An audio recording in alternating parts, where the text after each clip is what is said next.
Yes, dear listener, Fontaines have returned with their brand new single Starburster, taken from the upcoming album Romance. And I think what's very interesting about this record and this kind of single, as well as everything kind of leading up to it, is it marked a huge change in stylization and sound for the band. I wasn't expecting it to go this way, and I'm not saying that as a bad thing whatsoever. I'm saying that actually quite as a good thing. When Skinty Fia came out, I felt that Fontaines were moving towards, not to trad, but in that kind of realm. They were going maybe more towards a more post-punk version maybe of Lankum or something like that, in that kind of territory. There were shades of it, while still shades of kind of the post-punk elements of their music.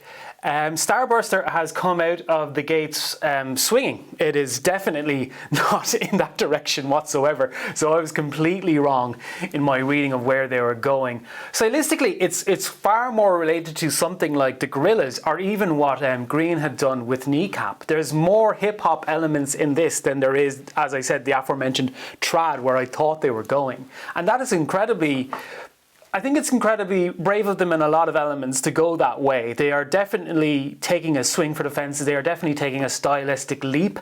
Even the album cover art, the photos, the video itself, with a little bit of a shout out to Final Fantasy VII in there.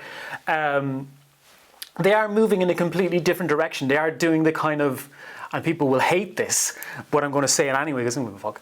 But there's a lot more in this in relation to the Joshua Tree to Octung Baby feel, where it goes from the kind of monolithic, widescreen, resonant atmospheres of Joshua Tree to the very enclosed, distorted kind of pre-digital era U2 sound of Octung Baby. And there's a little bit of that in here. There's a little bit of that element of things are fuzzier, things are kind of taking on a more modern feel than Skinty Fia. Skinty Fia, by definition, didn't really have that modern sound in it in terms of its production. It took very much the themes of modern life as an Irish person living in diaspora, but very much in terms of its sound, it hasn't. So I think this, more than anything, is a sonic leap from Fontaines D.C. that, I really, really welcome. I love the sound of it. I love the way Green's vocals have slightly moved away from being as singy as they were maybe in the beginning, and are more in line, again, with kind of what he did with Kneecap, which is very interesting.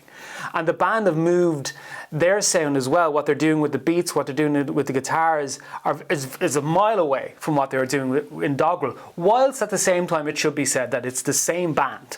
You're not going to say, well, who is this? You're going to know it's Fontaines. And I think it's important for them to do that, mainly because we've seen a couple of bands in that area not quite hit it. And we've spoken about this on the podcast before, dear listener, where we talked about maybe the post-punk boom is done. Well, I feel it is in a lot of ways. There's a few bands struggling, and you see that interview with Idols where they're talking about their previous work and their previous lyrics not, being different people, and you're like, oh, I'm not too sure about that.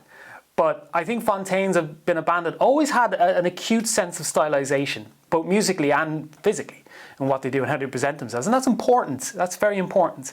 So I'm very excited about Romance. It's on the new record label XL, and I think this is a hell of a track.